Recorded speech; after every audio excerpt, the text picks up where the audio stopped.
Hello student, आशा करते हैं आप लोग बहुत अच्छे होंगे।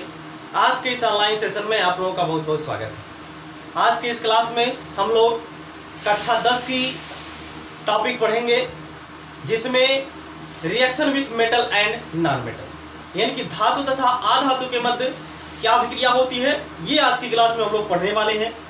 और इसके पहले जो है कि हमने पहला जो लेसन है, इसमें लेसन का जो नाम है रासायनिक अभिक्रिया एवं समीकरण यानी केमिकल रिएक्शन एंड इक्वेशन, और जो दूसरा लेसन है अम्ल क्षार एवं लवण यानी एसिड बेस एंड सॉल्ट, ये दोनों लेसन हमने कवर कर दिया है और उसकी प्लेलिस्ट भी बनी हुई है। अगर आप इस चैनल पे नए हैं तो प्लेलिस्ट में जाकर के आप पहला लेसन और दूसरा लेसन कंप्लीट कर लीजिए। और ये आपका जो तीसरा लेसन है metal, non metal and metalloid यानी कि धातु, अधातु एवं उपधातु, इसको भी हमने 5 से 6 लेक्चर अपलोड कर दिया है और इसका प्लेलिस्ट हमने बना दिया है। तो आप जाकर के इसको सीन कर लीजिए, इसको देख लीजिए, जो भी आपका डाउट हो उसको आप कंप्लीट कर लीजिए। और फिर भी अगर कोई डाउट बच जाता है तो आप कमेंट बॉक्स के माध्यम से कमेंट कर दीजिएगा कि सर यहाँ पे डाउट रह गया है, हम उसको अलग से वीडियो बना करके आपके डाउट को सॉल्व करेंगे, ठीक है ना। लेकिन उसके लिए आप लोगों को क्या करना पड़ेगा, थोड़ा सा हमारे साथ लगना होगा, थोड़ा सा हमारे साथ मेहनत करना पड़ेगा।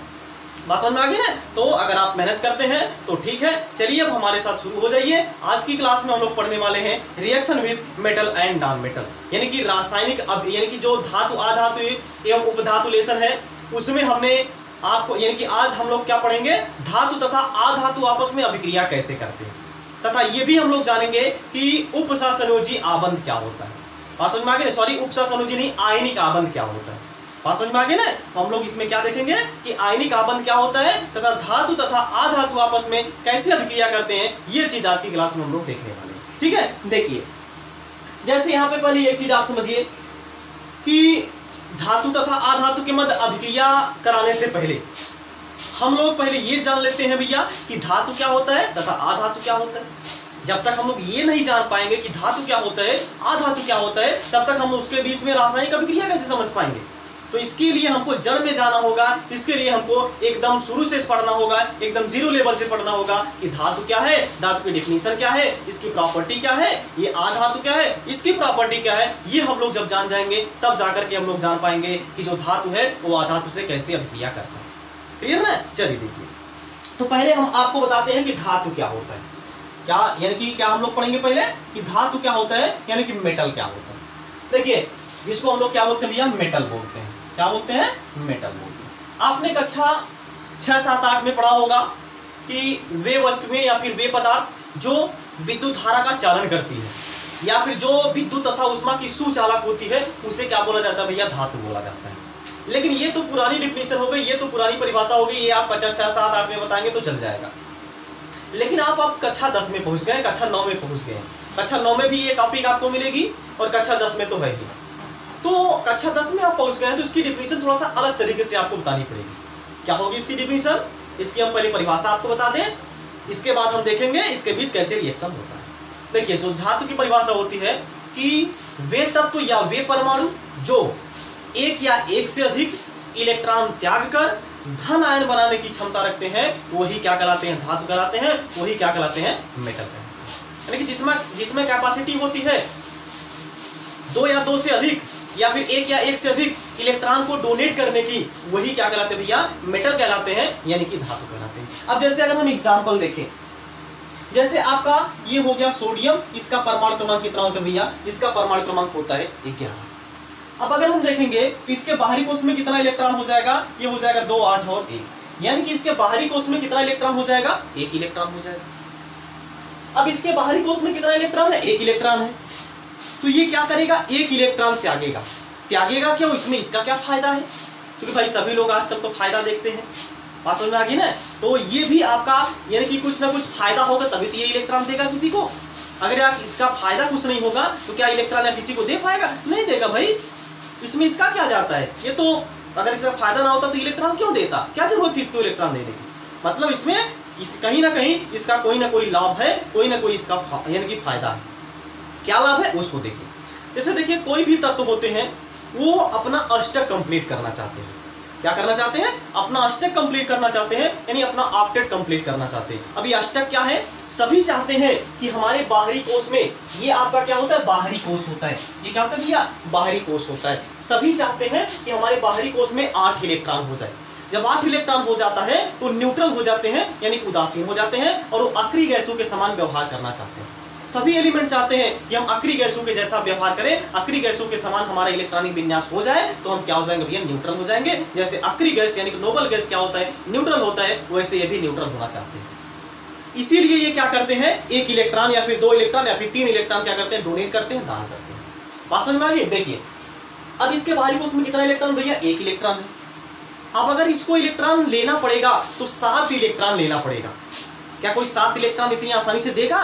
बिल्कुल नहीं देगा भाई, कोई इसको 7 इलेक्ट्रॉन बिल्कुल नहीं देगा। 1 इलेक्ट्रॉन लेने या देने में बहुत ज्यादा एनर्जी की आवश्यकता होती है। ये तो 7 इलेक्ट्रॉन मांग रहा है, तो 7 इलेक्ट्रॉन लेना तो इम्पॉसिबल है, यानी कि कोई 7 इलेक्ट्रॉन यहाँ पे दे ही नहीं सकता। तो इसके लिए ये थोड़ा सा समस्या बन गई भाई, तब हमारा अपना अष्टक कैसे पूरा करें। तो ये क्या कहता है कि चलो ठीक है, अगर कोई हमारा इलेक्ट्रॉन लेने वाला होगा तो हम 1 इलेक्ट्रॉन अपना किसी को दे देंगे, और जब हम अपना 1 इलेक्ट्रॉन ले लेंगे, अब हमारे बाहरी कोश में कितना इलेक्ट्रॉन बचेगा, केवल 8 इलेक्ट्रॉन बचेगा। अब देखिए इसका अष्टक जो कि क्या हो जाएगा, कंप्लीट हो जाएगा, इसका अष्टक जो है कि पूर्ण हो जाएगा। बात समझ में आ रही है ना? इसीलिए ये जो आपका सोडियम है ये क्या करता है, इसके लिए आसानी ये होती है भैया कि ये 1 इलेक्ट्रॉन क्या कर दे, किसी को दान कर दे, ये 1 इलेक्ट्रॉन किसी को दे दे। तो ये आसानी से क्या करता है, 1 इलेक्ट्रॉन किसी को दे देता है। यानी 1 इलेक्ट्रॉन जब देता है तो पहले क्या था, सोडियम था। अब यह क्या बनाएगा, देखिए 1 इलेक्ट्रॉन क्या करेगा, निकालेगा, तो क्या बना लेगा, Na+। 1 इलेक्ट्रॉन निकाला तो 1+ का चार्ज है, 2 इलेक्ट्रॉन निकालेगा तो 2+ का चार्ज है, जितना इलेक्ट्रॉन निकालेगा उतना ही प्लस का चार्ज आएगा। ये चीज आपको मालूम होना चाहिए, ठीक है ना? तो ये आपका सोडियम था भैया, इसने क्या कर दिया, 1 इलेक्ट्रॉन निकाल दिया। 1 इलेक्ट्रॉन जब निकाल दिया तो इसके बाहरी कोश में कितना इलेक्ट्रॉन था, 1 ही इलेक्ट्रॉन था। अब इसका क्या हो जाएगा, ऑक्टेट जो कि कंप्लीट हो जाएगा। ये देखिए अब इसका ऑक्टेट कंप्लीट हो जाएगा, इसके बाहरी कोश में 8 इलेक्ट्रॉन होंगे। ये अब नोबल गैसों के समान बिहेव करने लगेगा, नोबल यानी अक्रिय गैसों के समान यह व्यवहार करने लगेगा। बात समझ में आ रही है? तो ये आपका क्या है, मेटल है, यानी कि धातु। वही दूसरा अगर हम ले लें, जैसे अगर हम ले लें आपका एल्यूमिनियम Al, इसका परमाणु क्रमांक कितना होता है भैया, 13 होता है। जब इसका हम लोग इलेक्ट्रॉनिक विन्यास यानी कि करते हैं, मिल जाता है 2 8 और यानी कि 2 8 और 3 मिल जाता है। अब जरा यहाँ पे ध्यान से देखिए, इसके बाहरी कोश में कितना इलेक्ट्रॉन है, 3 इलेक्ट्रॉन है। अगर यह इलेक्ट्रॉन लेगा तो इसको कितना इलेक्ट्रॉन लेना पड़ेगा, यानी कि 5 इलेक्ट्रॉन लेना पड़ेगा 8 पूरा करने के लिए। क्योंकि आपको यही एक यानी कि एक पॉसिबिलिटी है, एक यानी कि एक ही कंडीशन सभी पे अप्लाई होगा, अष्टक नियम, 8 इलेक्ट्रॉन। सभी चाहते हैं कि हमारी बाहरी कोश में 8 इलेक्ट्रॉन हो, तो इसको 8 इलेक्ट्रॉन पूरा करने के लिए अभी 5 इलेक्ट्रॉन की आवश्यकता है। तो 5 इलेक्ट्रॉन क्या कोई देगा, बिल्कुल नहीं देगा भाई। 1 इलेक्ट्रॉन अभी हमने बताया लेने देने के लिए बहुत ज्यादा एनर्जी की आवश्यकता होती है, ये तो 5 इलेक्ट्रॉन कैसे ले पाएगा। तो इसके लिए आसानी ये होती है, ये क्या करता है कि भैया कोई लेने वाला अगर है तो हमें अपना इलेक्ट्रॉन दे ही देते हैं, हम अपना इलेक्ट्रॉन दे ही देते हैं किसको। तो ये क्या करता है, अपना इलेक्ट्रॉन, तीनों इलेक्ट्रॉन क्या करता है, किसी को दे देता है। और पहले क्या था आपका, देखिए क्या था, Al था। अब ये क्या कर देगा, Al 3+ में कन्वर्ट हो जाएगा। कब 3+ में कन्वर्ट होगा, जब यह 3 इलेक्ट्रॉन को निकाल देगा। अब जो है कि यह Al 3+ में कन्वर्ट हो जाएगा। अब देखिए यह क्या कर रहा है, इलेक्ट्रॉन दे रहा है, इलेक्ट्रॉन डोनेट कर रहा है। जब इलेक्ट्रॉन डोनेट करता है उसी को हम लोग क्या बोलते हैं भैया, धातु बोलते हैं, उसी को हम लोग क्या बोलते हैं, मेटल बोलते हैं। बात समझ में आ गई ना? तो ये आपकी धातु होते हैं। फिर से एक बार हम इसकी परिभाषा बताएं, वे तत्व या फिर वे परमाणु जो एक या एक से अधिक इलेक्ट्रॉन त्याग कर धन आयन बनाने की क्षमता रखते हैं, धन आयन बनाने की प्रवृत्ति रखते हैं, वही क्या कहलाते हैं भैया, धातु कहलाते हैं, वही क्या कहलाते हैं, मेटल कहलाते हैं। क्लियर हो गया? और एक आप एग्जांपल देख लीजिए, जैसे आप एग्जांपल और देख लीजिए, जैसे अगर हम मैग्नीशियम देख लें, Mg, इसका परमाणु क्रमांक कितना होता है, 12 होता है। इसको अगर भैया देखेंगे, इसका इलेक्ट्रॉनिक विन्यास करेंगे, ये मिलेगा 2 8 और 2। अब जरा देखिए इसके बाहरी कोश में कितना इलेक्ट्रॉन है, 2 इलेक्ट्रॉन है। अब इसको अगर लेना होगा तो कितना इलेक्ट्रॉन लेना होगा, 6 इलेक्ट्रॉन लेना होगा। क्या कोई देगा, अगर मांगने जाएगा तो क्या कोई देगा, नहीं देगा। जैसे भाई अगर आपके पास मान लीजिए 2 रुपए की कमी है तब तो कोई दे देगा, लेकिन अगर आपके पास कोई 6 रुपए की कमी है, क्या कोई देगा इतनी आसानी से, नहीं देगा। बात समझ में आ गई ना? ये आपका 2 इलेक्ट्रॉन आसानी इसके लिए ये होती है, या 2 इलेक्ट्रॉन किसी को दे दे या 2 इलेक्ट्रॉन किसी को डोनेट कर दे। तो जब 2 इलेक्ट्रॉन डोनेट करता है तो पहले क्या था भैया, ये था Mg। अब ये क्या करेगा, Mg2+ में कन्वर्ट हो जाएगा, या फिर ये क्या करेगा, 2 इलेक्ट्रॉन को निकाल देगा, तब जाकर के यह Mg2+ में जो है कि कन्वर्ट हो जाएगा। इतनी बात सबको क्लियर हो गई? ये भैया क्या है, आपका धातु है। सीधा सीधा आप देखिए, जो क्या करेगा इलेक्ट्रॉन का दान करेगा, जो क्या करेगा इलेक्ट्रॉन को डोनेट करके धन आयन बनाएगा, वो क्या हो जाएगा मेटल हो जाएगा। वही तत्व क्या कहलाते भैया धातु। इतनी बात सबको क्लियर हो गई, इसको आप नोट कर लीजिए। इसके बाद हम आपको अब बताएं कि आधातु क्या होता है। ठीक हो गया। ओ चलिए अब वही अगर हम दूसरा देख ले, नॉन मेटल, जिसको हम लोग क्या बोलते हैं भैया आधातु बोलते हैं। आधातु क्या होगा, ठीक है, आधातु, अधातु नहीं, ठीक है, यानी कि नॉन मेटल, नॉन मेटल। समझ में आ गई ना। हाँ जल्दी से जल्दी इसको अधातु मत बोल दीजिएगा, ठीक है। तो ये आपका क्या है आधातु है, यानी कि क्या है नॉन मेटल। अब ये क्या होगा, जैसे धातु में आपने देखा कि वे तत्व या फिर वे परमाणु जो एक या एक से अधिक इलेक्ट्रॉन त्याग कर धन आयन बनाने की क्षमता रखते हैं, वही क्या कराते हैं धातु कहलाते हैं। तो आधातु में क्या हो जाएगा, इसका उल्टा हो जाएगा, यानी कि वे परमाणु या वे तत्व जो एक या एक से अधिक इलेक्ट्रॉन ग्रहण करके, जो एक या एक से अधिक इलेक्ट्रॉन ग्रहण करके ऋण आयन बनाने की क्षमता रखते हैं, वही क्या कहलाते हैं आधातु। यानी ये क्या करेगा इलेक्ट्रॉन देगा किसी को, सॉरी ये क्या करेगा इलेक्ट्रॉन किसी से लेगा, ये क्या करेगा इलेक्ट्रॉन लेगा, और जब इलेक्ट्रॉन लेगा इस पर कौन सा चार्ज आएगा भैया माइनस का चार्ज आएगा, इस पर आएगा निगेटिव का चार्ज। तो इसको हम लोग क्या बोलेंगे भैया नॉन मेटल बोलेंगे, यानी कि क्या बोलेंगे इसको हम लोग आधातु बोलेंगे। क्या है इसका एग्जांपल देखिए, जैसे देखिए मान लीजिए अगर हमने ले लिया है क्लोरीन, इसका परमाणु क्रमांक होता है 70। इसको अगर हम देखेंगे तो इसके बाहरी कोश में कितना इलेक्ट्रॉन हो जाएगा भैया 7 इलेक्ट्रॉन हो जाएगा। अब जरा यहाँ पे ध्यान से देखिए, इसके बाहरी कोश में 7 इलेक्ट्रॉन है, इसको अष्टक पूरा करने के लिए कितना इलेक्ट्रॉन चाहिए, अष्टक मतलब आपके दिमाग में तुरंत चले जाना चाहिए, जब भी हम अष्टक नियम बोले तुरंत आपका दिमाग वहां पे पहुंच जाना चाहिए। अष्टक का मतलब 8 इलेक्ट्रॉन, इसके बाहरी कोश में 8 इलेक्ट्रॉन की बात किया जा रहा है, उसी को हम लोग क्या बोलते हैं अष्टक नियम बोलते हैं। बात समझ में आ गई ना। इसको बताइए जरा अष्टक पूरा करने के लिए कितना इलेक्ट्रॉन चाहिए, एक इलेक्ट्रॉन तो चाहिए भी। तो ये क्या करेगा, एक इलेक्ट्रॉन किसी से ले लेगा, क्या ये 7 इलेक्ट्रॉन देगा किसी को, नहीं देगा भाई, क्योंकि 7 इलेक्ट्रॉन किसी को देगा तब जाकर के इसका अष्टक कंप्लीट होगा। ये तो भैया गलत बात है। इससे अच्छा, इससे बेटर इसके लिए ये होता है कि ये क्या करेगा एक इलेक्ट्रॉन किसी से ग्रहण कर लेगा, जब एक इलेक्ट्रॉन ग्रहण कर लेगा इस पर आ जाएगा निगेटिव का चार्ज, यानी कि ये क्या था Cl था, ये क्या कर लेगा एक इलेक्ट्रॉन ग्रहण कर लेगा और ये कन्वर्ट हो जाएगा Cl माइनस में। एक इलेक्ट्रॉन ग्रहण किया तो इस पर एक माइनस का चार्ज, जैसे आपने देखा था धातु में एक इलेक्ट्रॉन त्यागा तो एक प्लस का चार्ज, 2 इलेक्ट्रॉन त्यागा तो 2 प्लस का चार्ज, 3 इलेक्ट्रॉन त्यागेगा तो 3 प्लस का चार्ज आया था। उसी तरीके से यहाँ पे आपका ये क्या कर रहा है एक इलेक्ट्रॉन ग्रहण कर रहा है, इस पे कितना चार्ज आ जाएगा 1 माइनस का चार्ज आ जाएगा। उसी तरीके से दूसरा एग्जाम्पल अगर हम देखेंगे तो ऑक्सीजन, इसका परमाणु क्रमांक होता है 8, इसका जब हम लोग इलेक्ट्रॉनिक विन्यास कराते हैं ये हो जाता है भैया 2,6। आप जरा यहाँ पे ध्यान से देखिए, इसको बाहरी यानी इसके बाहरी कोश में कितना इलेक्ट्रॉन है 6 इलेक्ट्रॉन है, इसको अष्टक पूरा करने के लिए कितने इलेक्ट्रॉन चाहिए 2 इलेक्ट्रॉन चाहिए। ये क्या करता है ऑक्सीजन था, ये क्या कर लेगा 2 इलेक्ट्रॉन ग्रहण कर लेगा और जो है कि O2 माइनस में ये कन्वर्ट हो जाएगा, मतलब ये सभी के सभी क्या है भैया नॉन मेटल है, यानी कि आधातु। अब आप लोगों को समझ में आ गया होगा कि धातु क्या है और आधातु। अब हम लोग चलिए देखते हैं कि धातु आधातु से कैसे अभिक्रिया करता है, और जब धातु आधातु से अभिक्रिया करता है उसके बीच में कौन सा आबंध बनता है, उसके बीच में जो बल लगता है वो कौन सा बल होता है। बात समझ में आ गया, इसको आप नोट कर लीजिए। अब हम आगे चलें,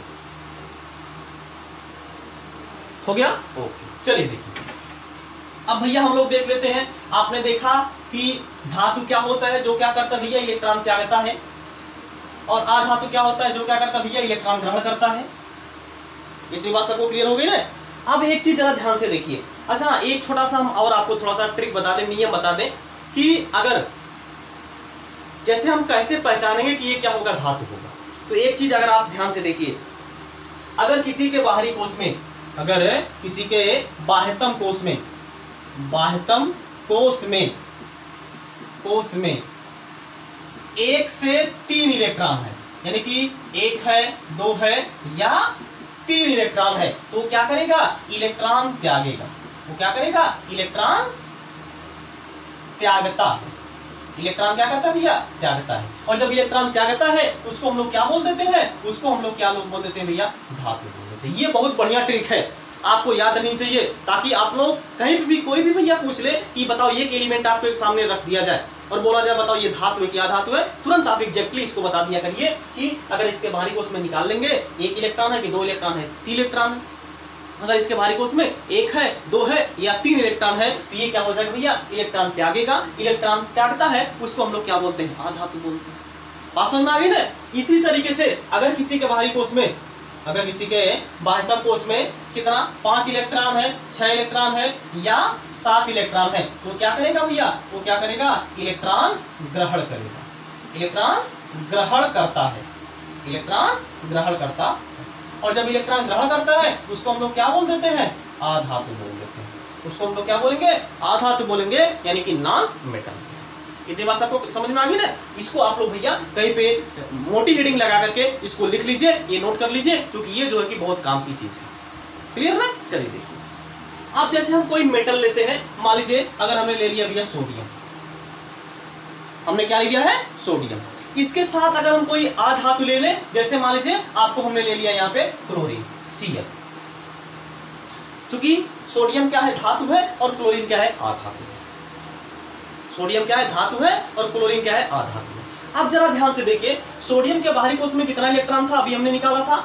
सोडियम जो था Na, इसका परमाणु क्रमांक 11 था। इसके बाहरी कोश में कितना इलेक्ट्रॉन था, 1 इलेक्ट्रॉन था। इसके बाद जो क्लोरीन था, इसका परमाणु क्रमांक 17 था। इसके बाहरी कोश में कितना इलेक्ट्रॉन था, 7 इलेक्ट्रॉन था।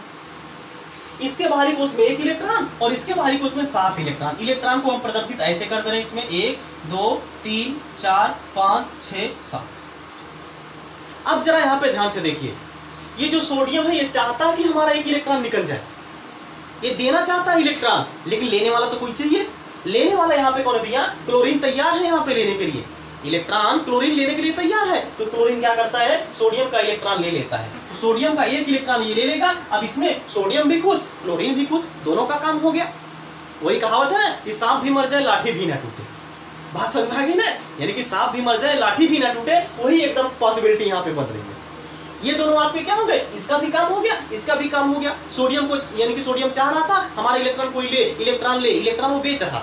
और इलेक्ट्रॉन लेने वाला कौन था, इलेक्ट्रॉन लेने वाला यहाँ पे क्लोरीन तैयार बैठा था कि भैया अगर कोई इलेक्ट्रॉन देगा हम उसको झपट करके इलेक्ट्रॉन उसका जो कि हम लोग ले लेंगे। यानी कि हम जो होंगे, यानी कि इलेक्ट्रॉन ले लेंगे, और भले हमारे ऊपर निगेटिव का चार्ज आ जाए तो क्या, लेकिन हम इलेक्ट्रॉन लेकर ही छोड़ेंगे। तो ये क्या करता है, इलेक्ट्रॉन इसको दे देता है, क्लोरीन आसानी से इलेक्ट्रॉन ले लेता है। अब देखिए क्या बन जाएगा, जब सोडियम ने 1 इलेक्ट्रॉन दिया तो सोडियम पर 1 प्लस का चार्ज आ जाएगा, और क्लोरीन ने 1 इलेक्ट्रॉन लिया तो क्लोरीन पर भैया 1 माइनस का चार्ज आ जाएगा। अब इसको हम लोग ऐसे जोड़ देंगे NaCl। चूंकि देखिए इस पर 1 प्लस है, इस पर 1 माइनस है। जब हम लोग तिर्यक गुणा कराएंगे तो 1 प्लस या इसके नीचे जाएगा 1 होगा, या इसके नीचे जाएगा फिर भी 1 होगा। ये आपका क्या बन जाएगा, NaCl। इसका नाम क्या है भैया, सोडियम क्लोराइड। क्या है, सोडियम क्लोराइड। यानी कि ये है आपका धातु तथा आधातु के बीच अभिक्रिया। जब कोई धातु किसी आधातु से अभिक्रिया करता है तो वहां पे जो आबंध बनता है उस आबंध को हम लोग क्या बोलते हैं, आयनिक आबंध बोलते हैं, या उसी को बोला जाता है भैया वैद्युत संयोजी आबंध। जो आयनिक आबंध मतलब जो आयनों के द्वारा बनता है। ये देखिए आयनों के द्वारा बन रहा है कि नहीं बन रहा है, दोनों आयन यहाँ पे क्या हो रहे हैं, जुड़ रहे हैं। दोनों आयन यहाँ पे जुड़ रहे हैं तो इसके बीच जो आबंध बनेगा, इसके बीच जो बल लगेगा, उस बल को हम लोग क्या बोलते हैं भैया, वैद्युत संयोजी आबंध या आयनिक आबंध बोलते हैं। ठीक, ये पहला एग्जाम्पल हो गया। अब दूसरा एग्जाम्पल अगर हम देख ले, मान लीजिए अगर हमने ले लिया यहाँ पे कैल्शियम और हमने ले लिया है क्लोरीन। कैल्शियम जो है तो ये कैल्शियम जो होता है उसका परमाणु क्रमांक कितना होता है, 20 होता है। तो हम लोग इसका इलेक्ट्रॉनिक विन्यास करेंगे तो 2 8 और कितना हो जाएगा, 8 और 2 हो जाएगा, 2 8 10, 8 18 और 2 20। इसी तरीके से आपका अगर हमने ले लिया, मान लीजिए क्लोरीन ले लिया, इसका परमाणु क्रमांक कितना होता है, 17 अभी हमने देखा था, तो 2 8 और 7 हो जाएगा। अब जरा ध्यान से देखिए, कैल्शियम जो है इसके बाहरी कोश में कितना इलेक्ट्रॉन है, 2 इलेक्ट्रॉन है इसके बाहरी कोश में। यहाँ पे हम लिख रहे हैं कैल्शियम है, इसके बाहरी कोश में 2 इलेक्ट्रॉन है, और क्लोरीन जो है इसके बाहरी कोश में 7 इलेक्ट्रॉन है, 1 2 3 4 5 6 7। अब जरा यहाँ पे ध्यान से देखिए, क्लोरीन क्या चाहता है, हमको 1 इलेक्ट्रॉन मिल जाए, लेकिन सोडियम बाबा क्या चाहता है कि 2 इलेक्ट्रॉन हम दे देंगे। ये बोलता है हम 2 इलेक्ट्रॉन देंगे, लेकिन सोडियम यानी कि जो क्लोरीन के पास एक इलेक्ट्रॉन लेने के लिए क्षमता है। जो क्लोरीन है इसके पास 1 इलेक्ट्रॉन लेने के लिए क्षमता है, लेकिन कैल्शियम कहता है अगर तुमको हमसे जुड़ना है तो हम 2 इलेक्ट्रॉन देंगे। किसी को भी अगर हमसे जुड़ना है तो हम 2 इलेक्ट्रॉन देंगे तभी हम जुड़ेंगे, नहीं तो भैया हम बाय बाय टाटा कर देंगे। नहीं तो हम आपके साथ नहीं जुड़ सकते हैं, क्योंकि हमारी कैपेसिटी है, हमारा भाई इसमें फायदा होना चाहिए, हमारा अष्टक कंप्लीट होना चाहिए। हमारा अष्टक कंप्लीट होने के लिए हमको ये जरूरत है, हमको ये आवश्यकता है कि हम 2 इलेक्ट्रॉन किसी को दें। तो ये 2 इलेक्ट्रॉन देने के लिए हमेशा तत्पर है, लेकिन क्लोरीन यहाँ पे बेचारा परेशान है, क्योंकि यह 1 इलेक्ट्रॉन ले सकता है। जबकि कैल्शियम कहता है अगर तुम 2 इलेक्ट्रॉन लो तभी हम यहाँ पे तुम्हारे साथ जुड़ेंगे, तभी हम तुम्हारे साथ बॉन्ड बनाएंगे, नहीं तो भैया हम तुरंत टाटा बाय बाय कर देंगे, हम तुम्हारे साथ नहीं जुड़ सकते। तो क्लोरीन क्या करता है, अपने साथियों को बुलाता है। क्लोरीन क्या करता है, अपने साथियों को बुलाता है, हे क्लोरीन इधर आओ, कोई इलेक्ट्रॉन दे रहा है। और इलेक्ट्रॉन कौन दे रहा है, कैल्शियम दे रहा है। तो ये क्लोरीन क्या करता है, किसी एक क्लोरीन अपने साथी को क्या करता है, बुला लेता है, और बुला लेता है तो यहाँ पे एक क्लोरीन और आ जाता है। ये देखिए यहाँ पे क्लोरीन और आ गया, एक क्लोरीन और आ गया भैया, ये भी तो क्लोरीन ही है, इसका भी बारी कोष में 7 इलेक्ट्रॉन होगा, 1 2 3 4 5 6, ये हो जाएगा 7। अब कैल्शियम क्या कहेगा, अब भैया हाथ जोड़ लेगा, भैया ठीक है, अब 1 इलेक्ट्रॉन तुम ले लो, ये वाली क्लोरीन ले ले, और 1 इलेक्ट्रॉन ये वाली क्लोरीन ले ले। ये एकदम जो है कि खुशी के मारे झूमने लगता, क्योंकि इसका अष्टक कंप्लीट हो जाता है। बात समझ में आ गई ना। ये क्या करता है, 1 इलेक्ट्रॉन अब इसको दे देगा, और यह वाला 1 इलेक्ट्रॉन इसको दे देगा। अब ये कैसे जुड़ेगा, अब जरा यहाँ पे ध्यान से देखिए।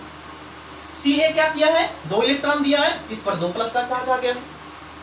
और आपका Cl, अब जरा यहाँ पे ध्यान से देखिए, 2 Cl है तो क्या हो जाएगा, प्लस 1 Cl, 1 माइनस का चार्ज, मतलब 1 इलेक्ट्रॉन लिया था 1 माइनस, और प्लस दूसरा Cl, यहाँ पे दूसरा माइनस का चार्ज, क्योंकि दोनों Cl क्या दिया भैया, 1 इलेक्ट्रॉन लिए। इसी चीजिया को भैया हम लोग यहाँ पे कैसे लिख देते हैं, हम लोग इसको ना लिख करके अगर हम ऐसे लिख दें तो क्या कोई दिक्कत होगी, क्या कोई समस्या होगी? आप बोलेंगे बिल्कुल नहीं भैया समस्या होगी, क्योंकि यहाँ भी तो वही चीजें लिखा गया है।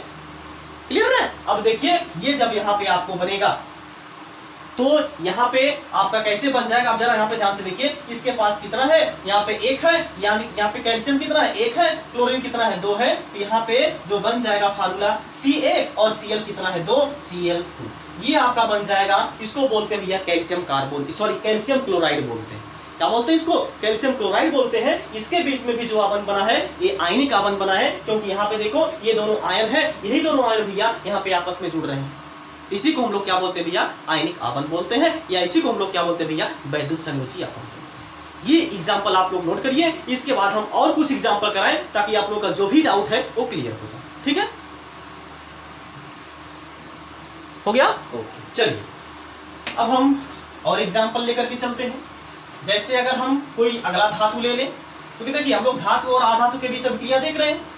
हमने धातु पहले में एग्जाम्पल में लिया था सोडियम, और एग्जाम यानी कि अधातु क्या लिया था, क्लोरीन लिया था। दूसरे एग्जाम्पल में हमने धातु लिया था कैल्शियम, और अधातु में लिया था क्लोरीन। अब इसमें हम लोग ले लेते हैं भैया धातु ले लेते हैं हम लोग एल्यूमिनियम, इसका परमाणु क्रमांक है 13। तो इसका इलेक्ट्रॉनिक विन्यास करेंगे तो हो जाएगा 2, 8 और 3। इसी तरीके से हम और अगला एग्जाम्पल यानी कि अधातु का कोई दूसरा ले लेते हैं। जैसे मान लीजिए अगर हमने यहाँ पे ले लिया ऑक्सीजन, इसका परमाणु क्रमांक होता है 8, तो हो जाएगा 2 और कामा 6। अब देखिए जरा ये क्या करेगा, 3 इलेक्ट्रॉन इसके बाहरी कोष में है, इसके बाहरी कोष में 6 इलेक्ट्रॉन। तो पहले बना लीजिए, ये है एल्यूमिनियम Al, इसके बाहरी कोष में कितना इलेक्ट्रॉन है, 3 इलेक्ट्रॉन है। एक है ऑक्सीजन, इसके बाहरी कोष में 6 इलेक्ट्रॉन है, 2 3 4 5 6। अब जरा यहाँ पे ध्यान से देखिए, अब जरा यहाँ पे ध्यान से देखिए, ये आपका एल्यूमिनियम क्या चाहता है, हम 3 इलेक्ट्रॉन दें, लेकिन ये चाहता है भैया हम 2 इलेक्ट्रॉन दें। अब दोनों यहाँ पे परेशान हो जाते हैं, क्योंकि भैया जब तक एल्यूमिनियम 3 इलेक्ट्रॉन देगा इसको चैन नहीं आएगा, ये शांति से नहीं बैठेगा, ये बहुत ज्यादा खुरापाती है। अभी जब यह 3 इलेक्ट्रॉन किसी को दे देगा एकदम शांतिपूर्वक ऐसे जो है कि खड़ा हो जाएगा। क्यों, क्योंकि यह न्यूट्रल हो जाएगा, आखिरी गैसों के समान इसका इलेक्ट्रॉनिक विन्यास हो जाएगा। लेकिन ये क्या करेगा, ये किसी को 2 इलेक्ट्रॉन कहीं से खोज रहा है, भैया कहीं से 2 इलेक्ट्रॉन दे, भैया तुम हमको 2 इलेक्ट्रॉन दोगे, भैया तुम हमको 2 इलेक्ट्रॉन दोगे, भैया तुम इलेक्ट्रॉन दे दो, कोई देने के लिए तैयार नहीं होता। लेकिन यहाँ पे एल्यूमिनियम जो है तैयार तो है देने के लिए, लेकिन ये ऑक्सीजन क्या आता है, भैया हमको 2 इलेक्ट्रॉन की जरूरत है। तो एल्यूमिनियम जो होता है डांट के उसको भगा देता है, भैया हम देंगे तो 3 इलेक्ट्रॉन देंगे, 2 इलेक्ट्रॉन हम किसी को नहीं देंगे। तो अब ऑक्सीजन बेचारा परेशान हो गया। क्या परेशान हो गया, दोनों मिलकर के जो है कि गुट बना लिए, मीटिंग कर ली, और मीटिंग करके ये बोलता है ऑक्सीजन कि भैया तुम 2 इलेक्ट्रॉन यानी 2 एल्यूमिनियम, तुम 2 यानी कि तुम 2 लोग एल्यूमिनियम मिल जाओ। बात समझ में आ गई? ऑक्सीजन क्या बोलता है, तुम भैया 2 एल्यूमिनियम आओ, 2 एल्यूमिनियम आएगा तो 6 इलेक्ट्रॉन देगा, 2 एल्यूमिनियम आएगा तो कितना इलेक्ट्रॉन देगा, 6 इलेक्ट्रॉन देगा। तो 1 एल्यूमिनियम यहाँ पे और आ गया, कह रहा है चलो भैया हम भी इलेक्ट्रॉन दे देंगे। एल्यूमिनियम अपने साथीवा को पकड़ के लेके आया है, ये दूसरे एल्यूमिनियम को। अब दोनों मिलकर के कितना इलेक्ट्रॉन दे रहे हैं, 6 इलेक्ट्रॉन दे रहे हैं। लेकिन है ही बेचारा जो है ऑक्सीजन है, ये तो भैया 2 ही इलेक्ट्रॉन ले रहा है। तो एल्यूमिनियम यहाँ पे जब दोनों में मीटिंग हुई है तो ये एल्यूमिनियम से कहता है भैया तुम 2 एल्यूमिनियम आ जाओ और हम जो है कि 3 ऑक्सीजन आ जाते हैं। हम कितने ऑक्सीजन आ जाते हैं, 3 ऑक्सीजन आ जाते हैं। अब देखो जरा, इसके व्यवहारिक कोश में 6 इलेक्ट्रॉन, इसके व्यवहारिक कोश में 6 इलेक्ट्रॉन। अब ये दोनों मिलकर के 6 इलेक्ट्रॉन फेंकेंगे और यही दोनों तीनों मिलकर के 6 इलेक्ट्रॉन रोकेंगे। कितना बढ़िया बैठ रहा है, समझा रहे हैं? यानी कि यही दोनों, यानी कि दोनों एल्यूमिनियम है, ये 3 इलेक्ट्रॉन फेंकेंगे और ये जो तीनों ऑक्सीजन है ये क्या करेंगे, 2 इलेक्ट्रॉन, तीनों इलेक्ट्रॉन क्या करेंगे, यानी कि टोटल मिलाकर के 6 इलेक्ट्रॉन ये फेंकेंगे और ये तीनों मिलाकर के 6 इलेक्ट्रॉन को रोकेंगे। बात समझ में आ गई ना? क्योंकि एक की कैपेसिटी होती है 2 इलेक्ट्रॉन लेना, तो 3 की कैपेसिटी हो जाएगी 6 इलेक्ट्रॉन लेना। एक की कैपेसिटी होती है 3 इलेक्ट्रॉन देना, तो 2 की कैपेसिटी हो जाएगी 6 इलेक्ट्रॉन देना। ये तो भैया आप लोग समझदार है, इतना तो समझ जाते हैं। ठीक है, चलिए अब ये क्या करता है, 2 इलेक्ट्रॉन ये दोनों जो है कि इसको दे देता है और 1 इलेक्ट्रॉन जो बचा हुआ इसका और ये वाला जो बचा हुआ इसको दे देता है और ये जो दोनों इलेक्ट्रॉन बचा हुआ है ये दोनों इलेक्ट्रॉन यहाँ इसको दे देता है। अब देखिए जरा यहाँ पे कैसे बनेगा, एल्यूमिनियम कितना भैया, 2 एल्यूमिनियम है, क्या हो जाएगा 2Al। दोनों कितने मिलकर के कितना इलेक्ट्रॉन दे रहे हैं, 6 इलेक्ट्रॉन, यानी एक एल्यूमिनियम जो कि 3 इलेक्ट्रॉन दे रहा है, इस पे आ जाएगा 3 प्लस। कितना ऑक्सीजन है, 3 ऑक्सीजन, तो हो जाएगा 3 ऑक्सीजन और 1 ऑक्सीजन, एक यानी 2 इलेक्ट्रॉन ग्रहण करता है, इस पे आ जाएगा 2 माइनस। अब इसका जब हम लोग फार्मूला बनाएंगे तो बन जाएगा, देखिए Al कितना है 2, तो क्या लिखेंगे Al2 और ऑक्सीजन कितना है 3, तो हो जाएगा O, यानी एल्यूमिनियम ऑक्साइड इसका नाम हो जाएगा। इसी को हम लोग एल्यूमिना भी बोलते हैं। ये आपका जो एल्यूमिनियम और ऑक्सीजन है इसके बीच में भैया जो आबंध बना है उसको हम लोग क्या बोलते हैं, आयनिक आबंध या वैद्युत संयोजी।